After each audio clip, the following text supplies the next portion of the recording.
അല്ല, പത്രത്തിലും സോഷ്യൽ മീഡിയയിലൊക്കെ പാറ്റ, ക്രോക്കോച്ച്, കൂറ അങ്ങനെ എന്തൊക്കെയോ കാര്യങ്ങൾ വൈറലായോണ്ടിരിക്കണം. എന്താണ് സംഭവം? സംഭവം എന്ന് പറഞ്ഞാലേ, നമ്മളെ സുപ്രീം കോടതിയിൽ ഹർജി പരിഗണിക്കുന്നതിന്റെ അടിയിൽ സുപ്രീം കോടതി ചീഫ് ജസ്റ്റിസ് സൂര്യകാന്ത് ഒരു പരാമർശം നടത്തി യുവാക്കളെ കുറിച്ചൊക്കെ, പ്രത്യേകിച്ചും തൊഴിലില്ലാത്ത യുവാക്കൾ, ഉദ്യോഗസ്ഥന്മാരൊക്കെ സോഷ്യൽ മീഡിയയിൽ ഇടപഴകുന്നതിനെ കുറിച്ച്. അപ്പോൾ അതിൽ പ്രതിഷേധിച്ചിട്ട് തമാശക്ക് ഒരു ഓർഗനൈസേഷൻ ഉണ്ടാക്കിയതാണ് CJP എന്നുള്ള പേര്, കോക്രോച്ച് ജനതാ പാർട്ടി. ഇപ്പൊ അത് ഭയങ്കര വൈറലായി എന്ന് പറഞ്ഞാൽ, ഇപ്പോ എക്സിൽ അവർ അക്കൗണ്ട് ഉണ്ടായിരുന്നു, അതിപ്പോ ഇന്ത്യയിൽ ഇപ്പോ ഭരണകൂടം മരവിപ്പിച്ചു.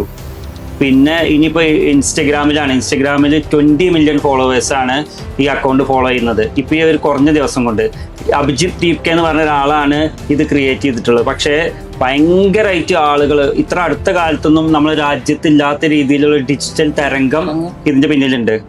മാത്രമല്ല, BJPക്കെതിരെ പോസ്റ്റ് ഇട്ടു. അപ്പൊ സ്വാഭാവികമായിട്ടും അതിന്റെ ഒരു പ്രതിഷേധം ആണ് അവര് അവരെ മരവിപ്പിക്കാനുള്ള പണികളൊക്കെ എടുത്തുകൊണ്ടിരിക്കുന്നത്. മഹുവ മൊയ്ത്ര എന്നുള്ള നമ്മളെ ബംഗാളിലെ ഒരു MP ഇതിൽ മെമ്പർഷിപ്പ് എടുക്കാനുള്ള എന്തോ ബന്ധപ്പെട്ടു അങ്ങനെ കേൾക്കുന്നുണ്ട്. എന്തായാലും അത് ഒരു വ്യത്യസ്തമായിട്ടുള്ള ഡിജിറ്റൽ തരംഗം നമ്മളെ രാജ്യത്ത് ഉണ്ടാക്കിയിട്ടുണ്ട്. എന്തായാലും ഈ വിഷയം നിങ്ങൾ കേട്ടല്ലോ, ഇതിനെ കുറിച്ച് നിങ്ങളുടെ അഭിപ്രായം താഴെ കമന്റ് ചെയ്യും.